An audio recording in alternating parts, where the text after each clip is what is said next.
blasts the leaders for what it calls their silence on expansive climate justice policy and demands that Congress pass a bill no later than the end of this month.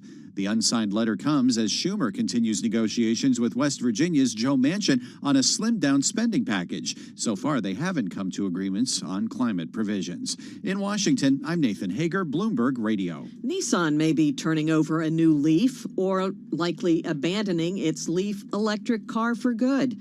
Automotive News is reporting Nissan does not plan to bring out a next-generation version of the car and may wind down production by mid-decade. The company could replace the Leaf with a coupe-like crossover. Global news 24 hours a day on air and on Bloomberg Quick Take. I'm Nancy Lyons. Thank you so much, Nancy Lyons in our Washington, D.C. bureau. So this story is not going to come necessarily as a surprise to you, but it's still a bit of a shocker, especially coming off of the CPI report this week where we looked at rents, right, and the cost of housing, but rental costs in particular, that played pretty decently into that higher inflation print. Yeah, I mean, and anyone who's been looking for an apartment these days, this is going to come as no surprise to them. But we like to go where the numbers are because anecdotes only go so far. Check this out, Carol. Manhattan rents soaring to a record with landlords in the driver's seat right now. What a difference 2 years makes. Okay, let's talk numbers here. New leases were signed last month at a median of $4,050, according to appraiser Miller Samuel Inc. and brokerage Doug Elliman Real Estate. That was up 25% from a year earlier, just as the rental market began to emerge from its early pandemic slump, and $50 more than in May, the first time in history that the median cracked 4,000. Okay, so I was on Twitter earlier today, as I am each and every day. A woman I know was tweeting that her first apartment here in New York cost $550 a month. She shared it with a lot of people. Today, she said she thanked her landlord for only raising her rent by $550. I'm hearing this a lot. A friend of mine, she just said she signed a great lease, and just like in the pandemic, it was a great deal, but I think it was like 18 months or something, and just got, I think it's like $400 or $500 like going up. And she's like, this is dramatic for us. So here's what's happening, not just in New York, but here around the country too. As interest rates go up and people who thought that they could buy are now outside of being able to buy a first home, they're now renting, which is putting more pressure on the rental market. So it increases demand in an already supply-tight market. No, that's a really good point. Average rents, by the way, a figure that is definitely more skewed by the most expensive deals past the $5,000 threshold for the first time. We're talking about in Manhattan. Agents and analysts expect rents to rise further in July and August, traditionally the busiest months for Manhattan rentals, as students and recent graduates tangle with families seeking to get situated in new apartments before schools pick up in September. So we could see this continue to play into the inflation Come print. to Brooklyn, come to Queens. Well, those high mortgage rates, though, that might put some, depression on the housing market. And maybe now it's time to buy a house. I don't know.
updates, headlines, and breaking news 24 hours a day at Bloomberg.com, the Bloomberg Business app, and at Bloomberg Quick Take. This is a Bloomberg Business Flash. From Bloomberg World Headquarters, I'm Charlie Pellet. We begin with a developing story out of Italy. Italian President Sergio Mattarella has rejected a resignation offer from Prime Minister Mario Draghi in a bid to break a political impasse which has unsettled financial markets. Stocks pared losses as comments from Fed officials brought some relief to investors worried about an even more aggressive pace of rate hikes plunging the economy into a recession. Right now, we have got stocks trading lower. The Dow, the S&P, NASDAQ, all in the red. The S&P 500 index right now is down by 16 points, a drop of 0.4%. NASDAQ back in the green, holding on to a 1-point gain, while the Dow Jones Industrial Average is down 184 points. That is a drop now of just about 0.6%. We've got the 10-year yielding 2.95%, the 2-year 3.13%. Spot gold down $24 the ounce, down 1.4%, $17.10, while West Texas Intermediate crude $96.78 now, up 48 cents a barrel, up by 0.5%.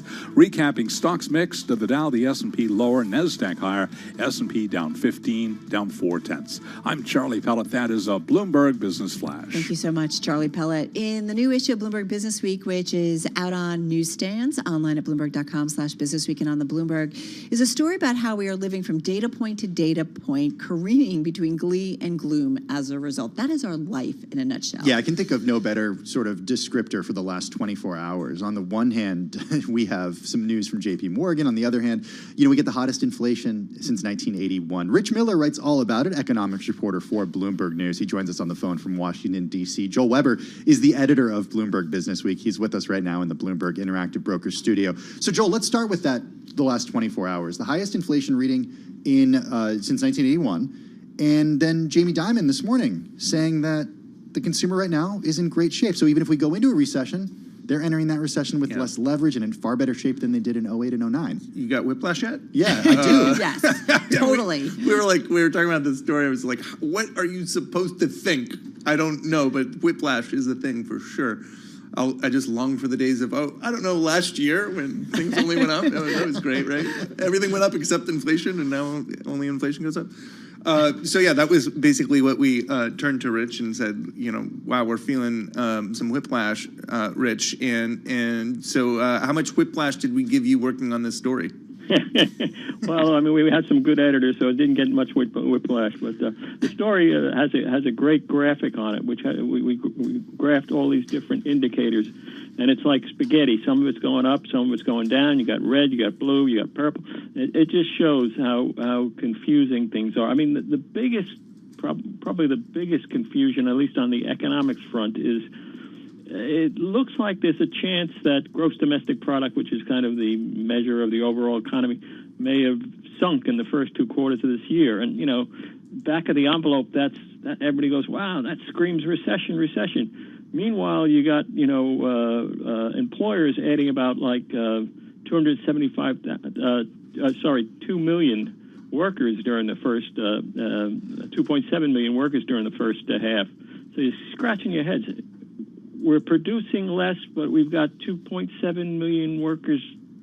What's going on here? How does this work? Like, I don't get it. Wait, we're all talking recession yet? Man, this is a really tight labor market. The big problem is, right, inflation. And even though the Fed's being aggressive, it is still persistently high.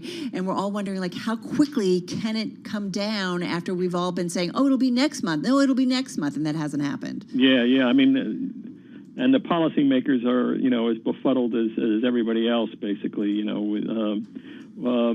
We've got a quote in there from none other than Jay Powell, where he says, I think we understand better how little we understand about inflation. So, I mean, this has surprised everyone. And as you guys were just saying, the latest numbers were a scorcher, and the Fed folks said we were bracing for a bad one, but this was even worse than we thought. And that's the big question going forward. How is the economy slow? Because it looks like the economy is slowing.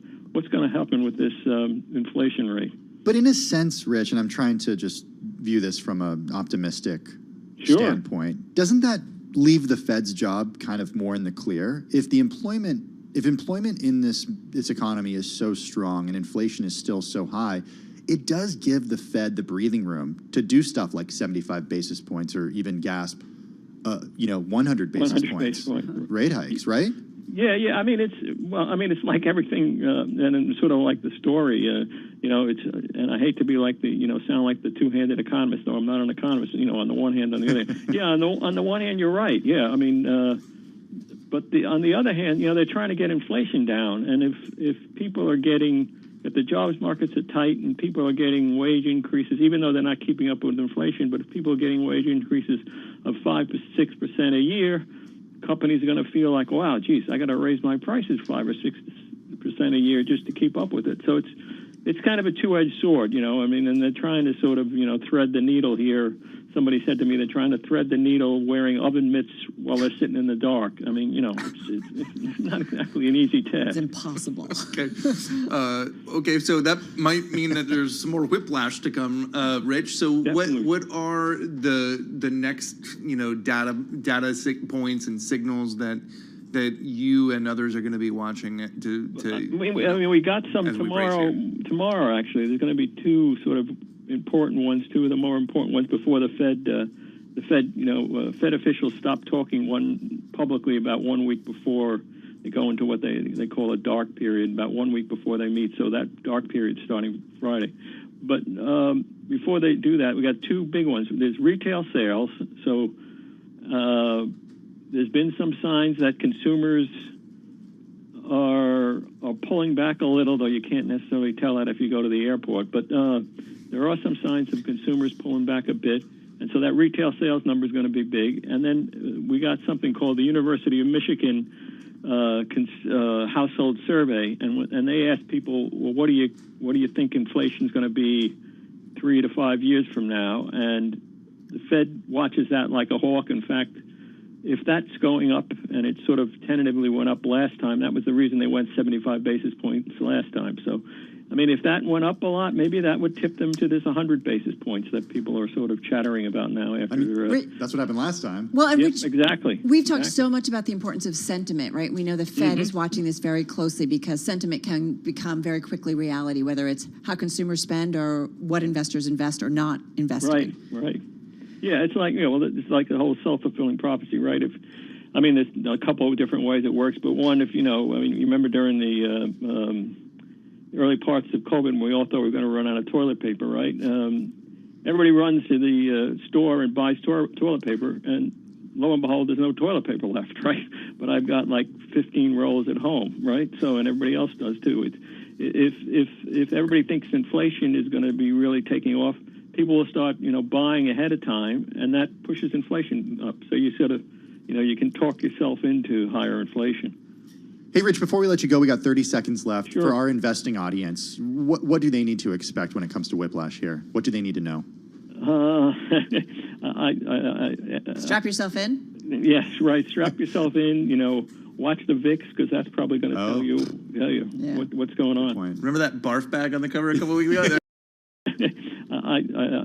Strap yourself in. Yes, right. Strap yourself in, watch the VIX, because that's probably going to tell you what's going on. Remember that barf bag on the cover a couple weeks ago? There you go. Right. The vomit comet. Oh, my God. That's what this market is. Such a perfect story for where we've been and where we're still going. Rich Miller, economics reporter at Bloomberg News. This is the remarks this week, right, Joe? Yep. All right, good stuff. Rich joining us on the phone from Washington, D.C., and, of course, Joel Weber, the editor of Bloomberg Business Week here in our interactive broker studio. I'm just curious how many times, was he working on this story, then the headline changed, good news. Or new data. Every day No, there's more data. Amazingly, this was the assignment, and then it was just, couldn't get more perfect. Yeah. God, it just makes so much sense. All right, you are listening to Bloomberg Business Week. Check out the new issue of Bloomberg Business Week on newsstands, online at Bloomberg.com/businessweek, and of course, always on the Bloomberg terminal. Check out our weekend show as well, come Saturday.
close. Bloomberg's comprehensive cross-platform coverage ahead of the U.S. market close starts right now. This is Countdown to the Close. 60 minutes left in the trading session. Taylor Riggs, Katie Greifeld, Sonali Bostic, of course, in for Caroline Hyde and Romaine, joined now by our wonderful colleagues, Carol Masser and Tim Stenovic. We welcome together our full Bloomberg audiences across TV, radio, YouTube. And Tim, what you don't know is I pulled Carol over in the bathroom and said, if we got rid of you, it could be Girls' Day. All right, Tim. You know what? I don't have to be here. I can let you all take it away. No, we do love you. All We right. do always love Tim. What we also do love, well, maybe some people, the stronger dollar. Certainly investors pushing the dollar higher, about 10%, 11% so far this year. Today we saw the Bloomberg Dollar Spot Index touching the highest since at least 2005, eclipsed the peak that we saw in the early months of the COVID pandemic. Those higher Fed rates and some haven buying really pushing up the U.S. currency. But you have to think about it's going to have big implications for emerging markets, U.S. companies' profits, and costly U.S. exports. So it all has an impact. Okay, I know today's all about banks and Forex, but we can't ignore the pot stocks today. This is the Advisor Shares Pure U.S. Cannabis ETF. It's an actively managed ETF incorporated here in the U.S. It's up 7% right now. At one point this morning, it was having its best day in months. This after the news that Senate Democrats plan to introduce a bill to decriminalize marijuana at the federal level. So we'll see if this... higher, are you saying? I'm not going to do anything like of that nature, but we'll see if this finally happens here in the U.S. because investors have been betting on this for years. We knew you were our California. Yeah, good point. At heart, Tim. We take a look here at the majors. We get serious just for a minute. A Dow under pressure, an S&P under pressure, but actually trying to climb our way back. Sonali here near the highs of the session. It's a NASDAQ and a NASDAQ 100 that is certainly here. Some decent green on the screen. The stocks index as well. You're up 2%, but the Russell to the downside. So certainly feels like a day in which the major averages are trying to find some direction. Yeah, let's take a look at the S&P 500. The SOX is up, but so is the infotech part of the S&P 500. It might be one of the only sectors that is truly in the green. You're seeing a little lift in consumer staples.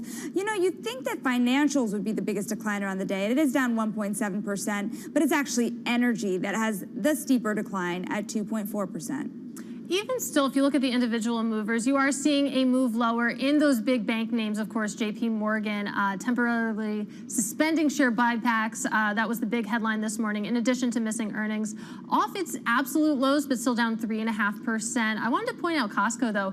Deutsche Bank upgraded Costco to a buy. It cited consistent execution, steady traffic gains. Shareholders seem to be psyched. And, you know, Tim front ran me a little bit here, but I still want to point out Tilray also rallying hard off of news about that potential bill to decriminalize marijuana at the federal level. Tilray Okay, shares. you too? Yeah, I know. She's from New Jersey, okay? We got some Californians and New Jersey folks here, too. Yeah, it's something in common here. We are the Garden State, New Jersey. We are the Garden State. Yeah, you know. You know, Sonali's from New Jersey, too. So we have 3 New Jersey people and 2 Californians. No comment. Okay. This is West Coast, Best Coast. We'll try to get serious here for a minute. As we sit here in New York, I don't know about that. But anyway, let me end on Caesars Entertainment. Wells Fargo lowered their price target on Caesars to $65. They did maintain their overweight rating, but still Caesars shares down. Okay, let's get just to PPI. That's the only thing I care about here, Carol. And I'd love to get your take here because we've been talking a lot about the recent divergence that you see there between CPI and PPI. For the radio audience, we'll tweet this out and make sure you can see it. But it is just more broadening of these price pressures. And I am curious, Gina Martin Adams has done killer work on this of what is that leading indicator? If you start to see it in PPI, what does that mean then for the next print of CPI as well? Well, you know what I think? It's interesting to see how much markets have come off the lows, the equity markets. I find that really remarkable, especially some of those big bank names. Morgan Stanley basically recouping all of its ground. You got to go to Chris Waller and his conversation with our own Mike McKee out there in Idaho, because I think we're getting really clarity about we're probably going to get a recession, but if you're worried about the Fed even being more aggressive, you know, hold on, everybody. It looks like 75 basis points are to come. So here's what Chris Waller had to say specifically to Mike. I fully support another 75 basis point increase. However, my base case for July depends on incoming data. We have important data releases on retail sales and housing and inflation expectations coming in before the next meeting. If that data come in materially stronger than expected, it would make me lean towards a larger hike at the July meeting. All right, Chris Waller speaking there, the Federal Reserve Governor, speaking in Idaho, and he, again, had a conversation with Mike, which I highly recommend you check out that panel. But I do think, we're getting some understanding that, yep, it's going to be an aggressive Fed. We're all going to kind of buy into this. We get the implications. And the sooner we get through this and get inflation down, then we can start thinking actually about a rate cutting cycle. Well, a key part of what he said, though, is the incoming data, right? And what's the data that we get tomorrow? University of Michigan sentiment. So as soon as we get that, we'll have a clearer idea, because think about what we were talking about a month ago and what we heard from the Fed a month ago. It was 50 until it was 75 after those UMich numbers, right? Yeah, and it's interesting. We were talking about this for a while today, that Jamie Dimon does think at JP Morgan that rates will rise more than expected. You have a new recession call from James Gorman saying we might head into some kind of recession, but there is some good news baked into how he is describing it, that it's unlikely to be deep and dramatic. So you have a lot of people who are trying to look on the bright side here. Jamie Dimon, again, reiterating that this could be anywhere from a soft landing to something much harder. So really the market really grappling here with those range of outcomes, making those data points so much more important. Which is amazing that we're watching every single data point. I mean, those University of Michigan numbers, no one would consider that top tier data in normal times. Very solidly sort of the B League round. But now, I mean, every single data point matters and informs markets. Could we argue that the A-League is maybe some of that housing data that Waller referred to? Maybe we'll be getting some of that next week. And I know that the Fed will try to focus on more of the economic data than the earnings, but I know as we continue to push forward to Netflix and Tesla, and on the back, Tim, of some of the bank earnings that we got as well today, a further sentiment gauge here of Wall Street. Yeah, looking forward to hearing from those other big banks and getting an idea for what consumers are doing. And like Sonali said, I do think we got a clear indication of that from JP Morgan earlier today. It was, less of a dire weather forecast from Jamie Dimon and really more of like a glass is half full, that consumers are in a much better position than they were in.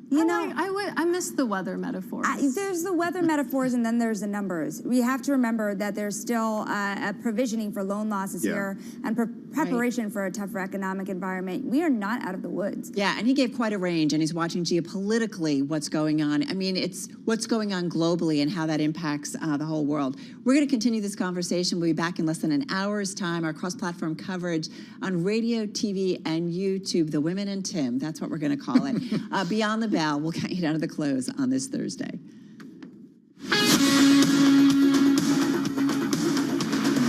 You're listening to Bloomberg Business Week with Carol Messer and Bloomberg Quick Takes Tim Stenovic on Bloomberg Radio. No, I'm going to stick by, I just think we're getting clarity, and I think the message is getting very, we get it. Obviously, the Fed's going to be data dependent, and that's what both Loretta Mester as well as Chris Waller said. Listen, this is what I think is going to happen. They both were very kind of all in on 75 basis points. If the data points come out stronger, well, we're stupid if we don't understand that the Fed will be even more aggressive, because they are on one single mission, and if that costs the unemployment rate going up, that's okay in their view, because they want to get inflation down. They don't want to make the mistake that it becomes even more persistent. I can't even use the word transitory, but more persistence. And what we are seeing, and there's been some research about sticky inflation versus non, and we're seeing much more sticky inflation kind of broadening out. Well, it's like what Rich Miller was talking about just a few minutes ago when we spoke to Rich about his piece in the current issue of Bloomberg Business Week. Be sure to check it out. Because it does talk about the rock and a hard place that the Fed finds itself in, given that we're getting some positive data, but also so much negative data at the same time. And specifically what Rich referred to was this idea that the Fed could be in this, in this environment where you don't want to be in a wage price spiral, right? You have inflation going up, you also have wages going up, and when that happens, it's going to cost companies more to do business, so then they raise prices, and then it's this terrible cycle that you get in. Right, but I think we're seeing some moderation, right, when it comes to wages, because we know they're not keeping up with inflation. But you're right, this is something, and this is where if you start to see some weakness in those unemployment numbers or labor market numbers, some of that will come down, and that will certainly help the inflationary picture. But I also recommend check out John Author's, his opinion column that's on the Bloomberg, because it really gets into what we're seeing about longer-term interest rate projections, and we are seeing the expectations that inflation longer term will come down, and we'll get into a different rate cycle environment. All right, right now, let's get back to world and national news. Over to Nancy Lyons. She's in D.C. Hey, Nance. Hey, Carol, the leaders of the U.S. and Israel are airing their differences over how to deal with a nuclear Iran. At a joint news conference in Jerusalem, Prime Minister Yair Lapid said the world must be willing to use force to stop Iran from gaining a weapon. President Biden would rather revive the 2015 nuclear deal. Well, from Israel, President Biden is heading to Saudi Arabia, where he'll meet with Crown Prince Mohammed bin Salman, who is alleged to be behind the murder of Saudi-American journalist Jamal Khashoggi. Biden took questions from reporters about that meeting, as we hear from Bloomberg's Irv Chapman. The president was asked what he would say to the Saudi Crown Prince about Khashoggi and denials of human rights. I always bring up human rights, but my position on Khashoggi has been so clear. The reason I'm going, we have an opportunity to reassert what I think we've made a mistake of walking away from, our influence in the Middle East. The president stressed he's meeting with 9 Middle East leaders to forestall a power vacuum China and Russia are eager to fill. In Washington, Irv Chapman, Bloomberg Radio. Today in Washington, ground was broken for a new memorial to commemorate Desert Storm. Scott Stump is the founder of the project. This memorial will become a breathtaking and powerful representation of Desert Shield and Desert Storm. Guess what? For as long as there's a Washington, D.C. Stump says the National Desert Storm War Memorial will be located about 300 yards from the Lincoln Memorial and should be finished by Veterans Day 2024. Global news 24 hours a day, on air and on Bloomberg Quick Take, powered by more than 2,700 journalists and analysts in more than 120 countries. All right, Nancy, thank you so much. Carol Master along with Tim Stanovic live in our Bloomberg Interactive Brokers studio. We are streaming on YouTube on this Thursday, July 14th, my sister's anniversary, wedding anniversary, and Bastille Day. You are so good at remembering. You have many siblings. I do. And you're so good at remembering their birthdays, their anniversaries. We have a little family chat that goes. Wow. So like if somebody forgets, we get it going. Well, happy anniversary to her. Well, thank you. In the meantime, we can celebrate that. We can also celebrate, at least if you're in a U.S. depository account, a savings account, because interest rates going up. I did actually, when I saw this, I checked my interest rate in one of my accounts. You moved all your money into CDs? Yeah, no. You know, remember when that was a thing? Carol, I-bonds. I-bonds. All right. So where are you going? I-bonds are so hot right now. Okay. Let's not talk about that, though. Let's talk about what U.S. banks are doing. They might soon have to start paying out more to depositors as the Federal Reserve embarked on an aggressive plan to raise interest rates and temper inflation. Banks have been quick to pass that along to borrowers. Now, soaring inflation and competition from online upstarts are intensifying pressure to funnel those increases onto savers, too. All right, so this is competition, and that could mean investors would begin seeing an increase in deposit betas, the share of Fed rate hikes that banks say will get passed along to depositors when the country's biggest banks begin reporting their second quarter earnings. We, certainly are getting into that today and some of the results we got, but even more so as we get into maybe some of the more consumer side banks, whether it's B of A, Wells Fargo, and so on. Okay, so in some cases, consumers are voting with their feet because they're not necessarily getting it from the big banks. Lenders, including SoFi Technologies and American Express, are hoovering up deposits from rate-conscious consumers by offering annual percentage yields on savings accounts as high as 1.5%. Wait, what? Yeah. Often raising rates within weeks of Fed hikes. I have like a neobank, Upstart Bank account, and I'm getting What's like your rate? 1.5 or 1.7%. That's pretty decent, right? right? Yeah. Right? Considering we were getting nothing, right? Oh, yeah. For so long. And they do want to, banks like to bring in money and then lend it out, right? So there definitely is a lot more competition. So check out your savings rates, whether it's with the old guys or the new upstarts. You are listening to Bloomberg Business Week on this Thursday, and this is Bloomberg.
markets, headlines, and breaking news 24 hours a day at Bloomberg.com, the Bloomberg Business app, and at Bloomberg Quick Take. This is a Bloomberg Business Flash.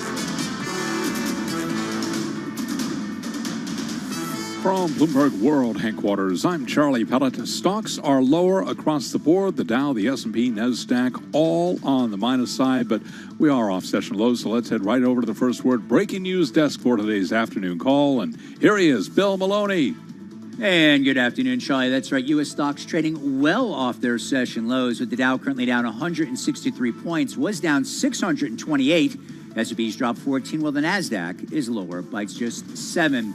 The U.S. 10-year yield at 2.96%. Gold is down 25. Oil is now little changed after a morning plunge, and Bitcoin is trading higher by 5.1%. Among the main 11 S&P sectors, only tech was in the green.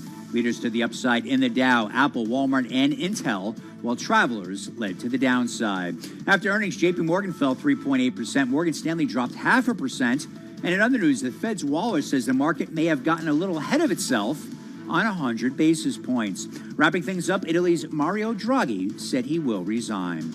Live from the first breaking news desk, I'm Bill Maloney. Charlie? Okay, we thank you very much, Bill. And to hear live breaking news over your Bloomberg, type SQUAWK, SQUAWK on your terminal. I'm Charlie Pellet. That is a Bloomberg Business Flash. All right, Charlie, thank you so much. Carol Massar, Tim Stanovic, live in our Interactive Brokers studio. So we mentioned earlier JP Morgan halting share buybacks as earnings missed estimates. You also had the CEO, Jamie Dimon, saying the firm is preparing for a range of economic environments. And then, Tim, you had Morgan Stanley.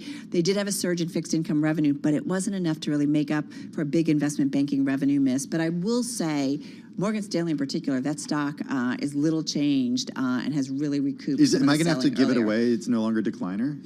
Or is it still a decliner? It's down 0.7%. All right. So I might have to revisit that. Hey, speaking of revisiting, we love revisiting with Anton Schutz, President and CIO at Menden Capital Advisors. Anton joins us on the phone from Florida. We like to talk to you whenever we are doing big bank earnings or regional bank earnings as well. Anton, how are you? I'm doing well, thanks. How about yourself? We're doing pretty well. So we're kicking off earnings season. We got Morgan Stanley and JP Morgan. Just give us your reaction now that we've had a few hours to digest these results. Sure. First of all, I'll start with JP Morgan. I think Jamie walked back his hurricane comments. So I think that started a pretty big sell-off a couple weeks ago. At the end of the day, they got a little too aggressive with their buyback earlier, right? They had a little too many risk-weighted assets. The big banks have to carry more capital, right? They're systemically important, and they've got some new numbers that they've got to live up to, so they've got to build capital. I don't think it's a surprise to people who follow the stock that there were no more buybacks. I think the announcement just kind of shook some people who weren't paying attention to it. And that's a tale of two cities, because you look at Morgan Stanley, where the CEO said, hey, we like our stock at 72. We're happy we have the ability to buy back stock, and they still have plenty of excess capital to be able to do it. Both quarters were ho-hum, right? I mean, there's nothing crazy standing out. I think what stands out is the stocks are substantially off their highs. And, what every walk of financial is now trading at single-digit forward earnings. And, the prospects appear fine. Everybody's predicting 2007. And I will tell you, in 2007, I ran money back then, and I sure saw it coming, in the financial system. It's a lot of bad practices. It's a lot of bad bank management, a lot of bad products. I'm just not seeing that. I mean, and you know what? Banks are only 20% of lending today. There's so many other external forces on the lending side. I do not think banks are the problem children here if we have a recession. So help me, big banks versus regionals. I looked at the SPDR S&P Regional Bank ETF. It's down about 18% so far this year. If you look at the KBW Bank Index, which is, as you know, Anton, the big money center banks, also the regionals, it's down about 26% so far this year. You have always liked the regional space, and you play in there, and you invest in that space. What are you thinking about the environment of regionals versus the big money centers? Well, first of all, they're not quite as capital constrained. I think that's important.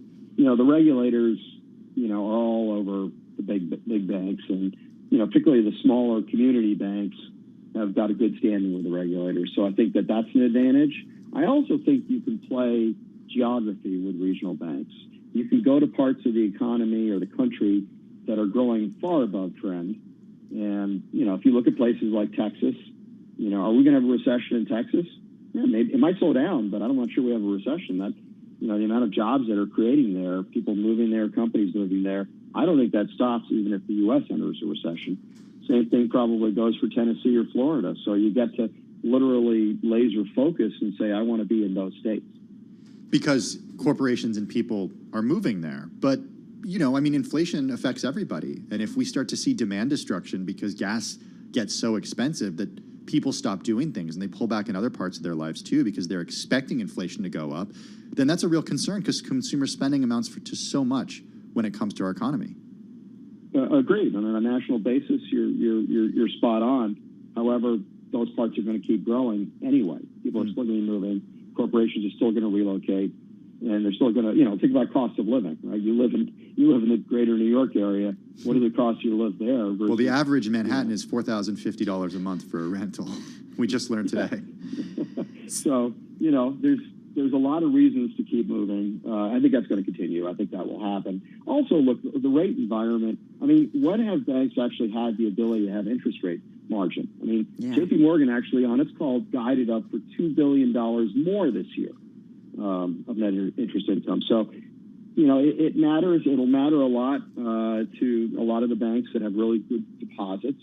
Deposits matter. We talked about fintech when we've been on your show before, and they don't have deposits, right? If you can't get the securitizations done, a lot of them, they need banks. And the ones that don't have deposits or FDIC insurance can't fund, and you've seen that, destruction of companies that lend in that space. Anton, unfortunately, we've only got about 30, 40 seconds left here. Your fund is up fractionally in the past month, putting it ahead of most of your fund peers in this space. Is there one name that if an investor's thinking about regionals that you think that they should take a look at it? Just, again, 30, 35 seconds here. Sorry. Well, that's okay. I like Veritex in Texas. They've been growing vastly above trend. I think one of their problems is they were too popular, right? So everybody loved that company in the mid-40s. And as people are degrossing and selling positions, this one raised some money because its growth was so good. This one's, the last in, first out. So I think it suffered because of that. But if you look at 2020 and which banks performed coming out of the beginning of 2020 when those banks got hurt, this was a top performer. I expect they'll be a top performer, so it's one of my top positions. Well, good to know. It's about a $1.5 billion market cap, actually hitting a 52-week low today with a almost 2.9% dividend yield. Anton Schutz, thank you so much. President and Chief Investment Officer at Menden Capital Advisors on the phone from Florida. This is Bloomberg.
Broadcasting live from the Bloomberg Interactive Broker Studio in New York. Bloomberg 1130. To Washington, D.C., Bloomberg 99.1. To Boston, Bloomberg 106.1. To San Francisco, Bloomberg 960. To the country, Sirius XM Channel 119. And around the globe, the Bloomberg Business app and BloombergRadio.com.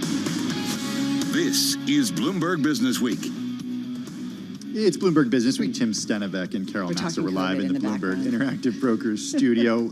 In just a couple of minutes, we're going to be joined by Max Chafkin, Business Week columnist. Who's not writing about COVID. He's not writing about COVID, but we're talking about COVID because it's happening. But he's talking about something and writing about something we also talk a lot about, and that's Elon Musk and Twitter. Yeah, we're going to get to that in just a minute. First, though, Charlie Pella, let's get a check of the trading day because we got less than a half hour to go. Indeed, and 28 minutes to go. We have got stocks trading mixed. We'll look at NASDAQ up 28 now, higher by about 0.3%. S&P 500 index down 0.2%, lower by 6 points. Quite the recovery there because at the worst level of the day, the S&P have been down 80, down 2.1%. So again, a loss now of 0.2% on the S&P. The Dow is down 111, a decline there of 0.4%. The 10-year yield 2.94%, the 2-year yield 3.13%. Spot gold down $25 the ounce to $17.10, down 1.5%.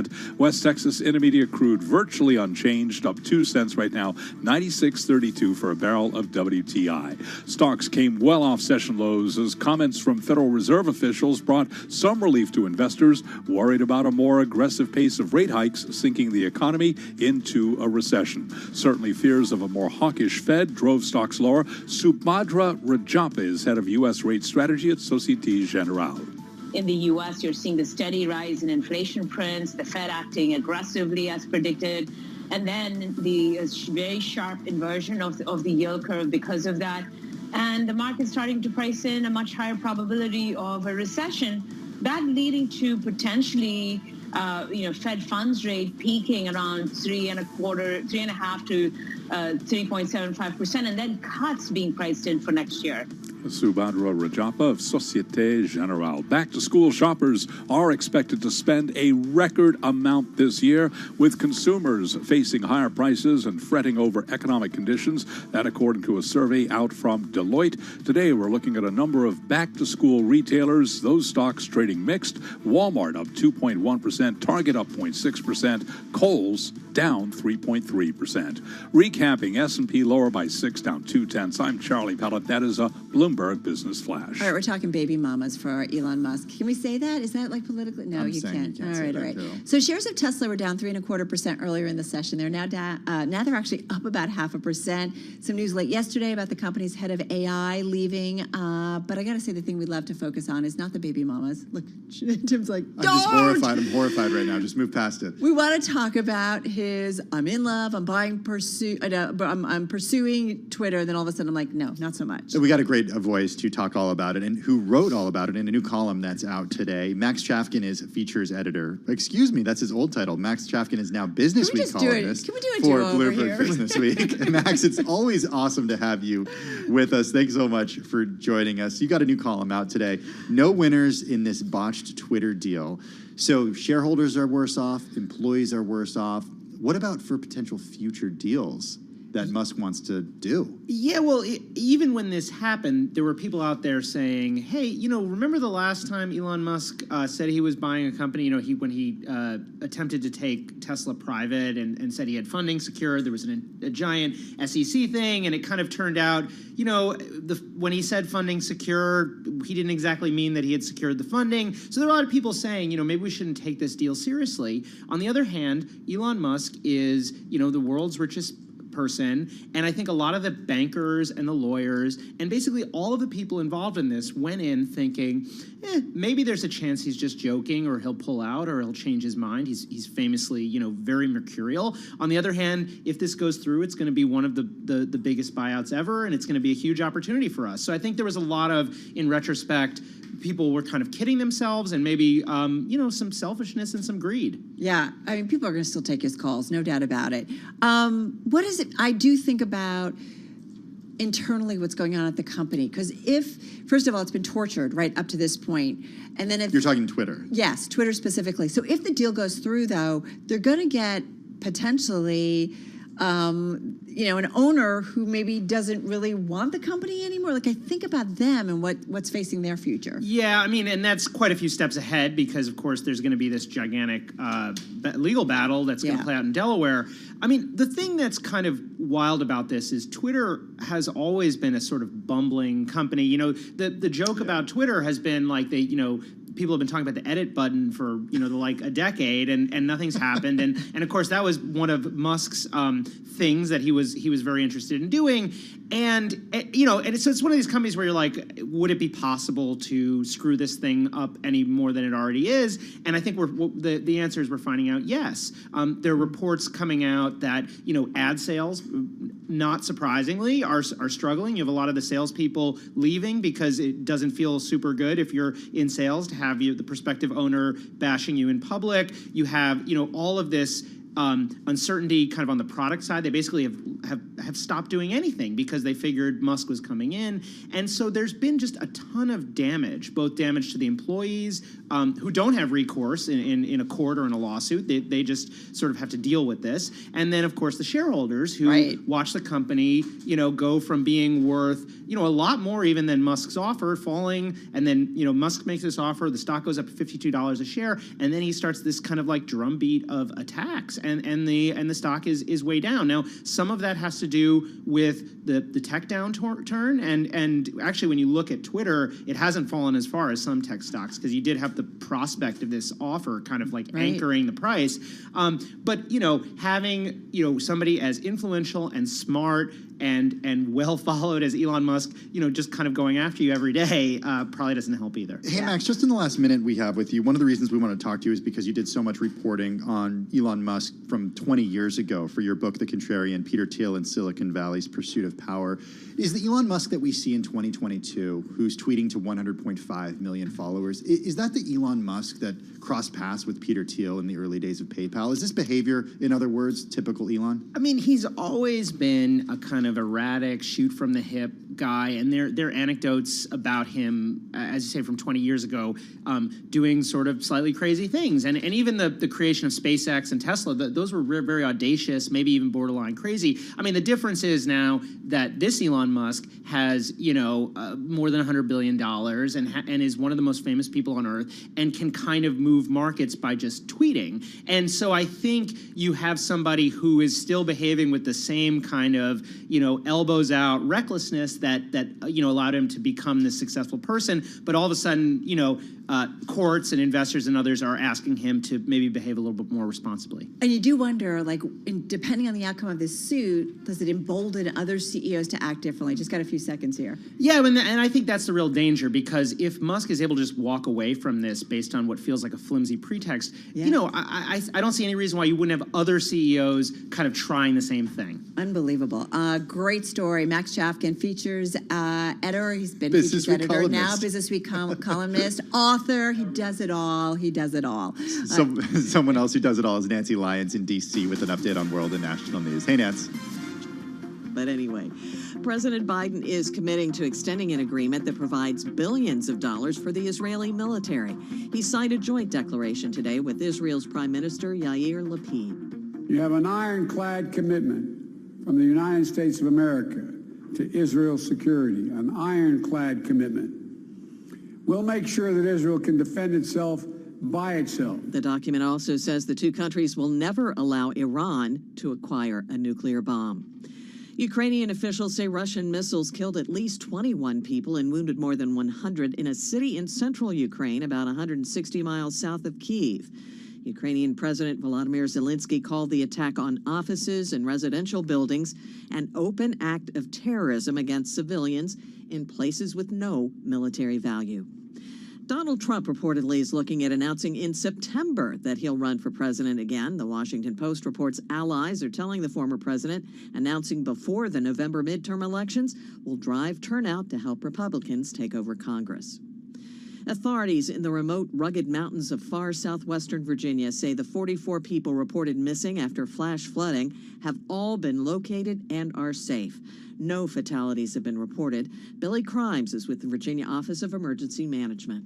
This was a monumental search effort, a lot of area that we had to cover. We covered approximately 30 road miles worth of areas and about 400 structures. Again, that's Billy Crimes. Global news 24 hours a day on air and on Bloomberg Quick Take, powered by more than 2,700 journalists and analysts in more than 120 countries. Thank you so much, Nancy Lyons in D.C. We were just talking about Tesla, Elon Musk, and his pursuit of Twitter with our own Max Chafkin, who is Bloomberg Businessweek columnist.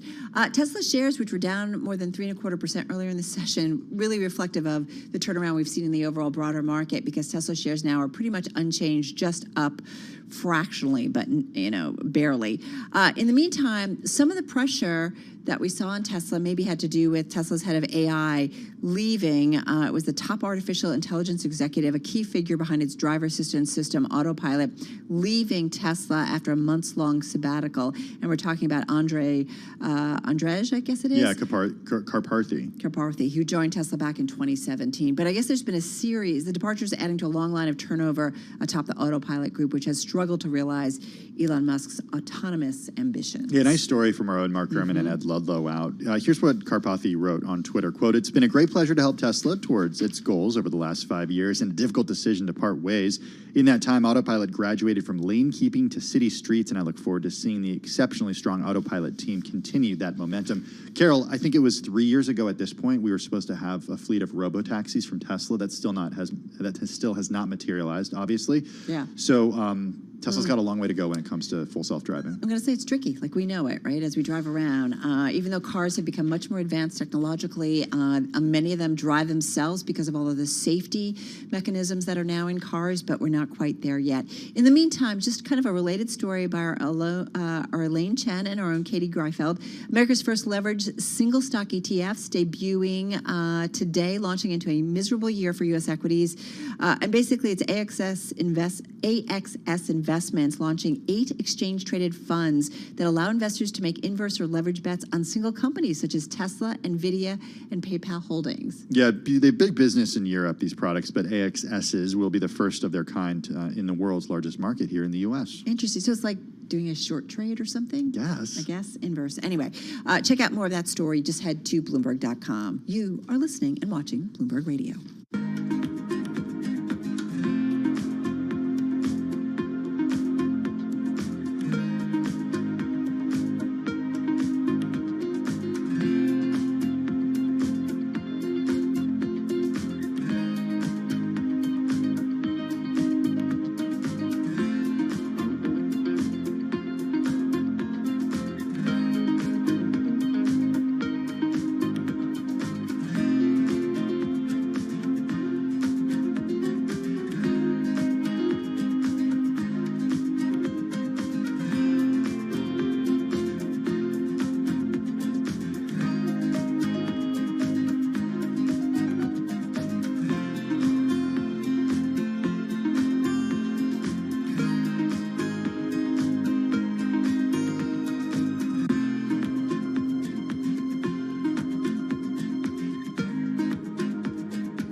markets, headlines, and breaking news 24 hours a day at Bloomberg.com, the Bloomberg Business app, and at Bloomberg Quick Take. This is a Bloomberg Business Flash.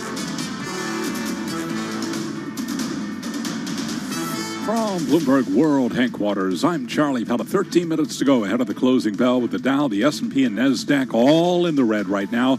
Key takeaway, well off session lows. Right now, the S&P is down 16, drop there of 0.4%. The Dow down 160, down 0.5%. NASDAQ is down 19, a drop there of 0.2%. So with a 0.4% drop right now in the S&P, you got to keep in mind that at the worst level of the day, the S&P have been down 2.1%. 10-year yield 2.94%. The 2 years, we keep an eye on that inverted yield curve, 3.12%. Spot gold 17.10 the ounce, dropping $25 today, down 1.5%. West Texas Intermediate crude virtually flat on the day, up 3 cents, 96.33 for a barrel of WTI. Again, recapping, the Dow, the S&P, NASDAQ are all declining briefly after earnings. J.P. Morgan Chase down 3.8%. Morgan Stanley down 0.7%. And that's a Bloomberg Business Flash. I'm driving in my car. I turn on the radio. How about you let me drive? Oh, no. Who's gonna drive you home? Honey, please, I'll do the driving. Drive on. Excuse me, I want to drive. It's the question that drives us. This is the Drive to the Close That funky music will drive us till the dawn. on Bloomberg Radio. All right, coming up on just about 11 minutes left in today's trading session, getting ready to wrap up the Thursday trade. Very different from what we saw earlier on. Some economic news, but really in particular, some bank news that I think kind of maybe freaked out some investors. We saw some pressure and selling in both J.P. Morgan and Morgan Stanley. Morgan Stanley has really bounced back, though, Tim, from the lows of the day. Still a decliner, though, Carol. Just barely? Barely, yeah. I'm keeping a good eye on it. Let's get into it with Walter Todd, the president and chief investment officer at Greenwood Capital Associates. Greenwood Capital is a registered investment advisor. They've got about $1.4 billion in assets under management. Walter joining us this afternoon from Greenwood, South Carolina. Walter, how are you? Doing good. Hope you guys are well. Yeah, we're doing pretty well. Help us make sense of today's trade. The S&P 500 down 0.4% right now. We saw stocks move off their lows when we heard comments from Waller earlier today that it was more likely 75 basis points rather than 100 basis points. But still, they opened much lower, more than 2% to the downside for the S&P 500. What's going on here? Yeah, pretty wild day for sure. And when you look at kind of different components of the market, you look at commodities. I mean, oil touched, I think, 92 today. It's back flat. The dollar blew out to over 109 on the DXY and is still up significantly, but has come way off that level. So you had kind of a lot of cross currents here, and I think there's still some digestion of that CPI report. And then the news coming out, or the headline that came out with the J.P. Morgan report that they're going to temporarily pause buybacks. I think that really kind of shocked the market because honestly, the Morgan Stanley and J.P. Morgan reports were somewhat similar, and the messaging from the CEOs was very similar. It's almost like they got in a room and decided what to say because they're all very similar, more upbeat than you would think given the reaction in the stocks.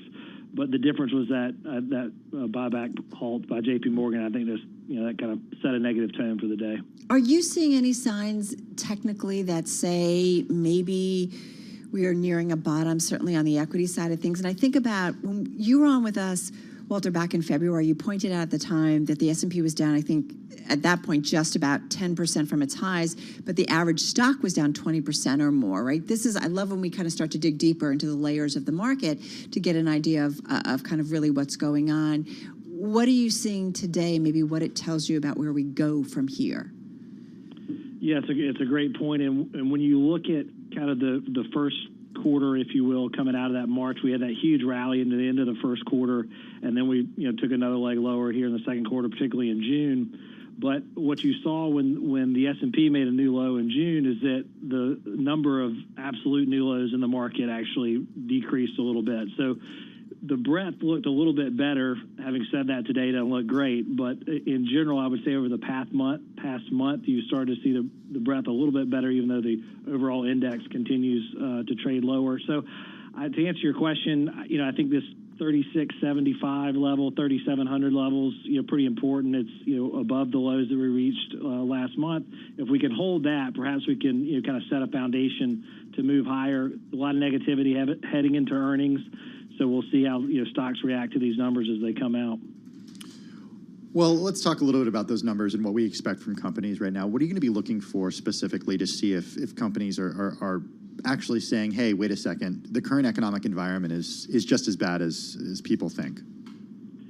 Yeah, I mean, honestly, I think it's really, I think you're going to have to really, you have to do this every quarter, but I think really this quarter you're really going to have to focus in on, the calls and the commentary, not so much the press release of the quarter, because I don't know that that's going to tell you that much.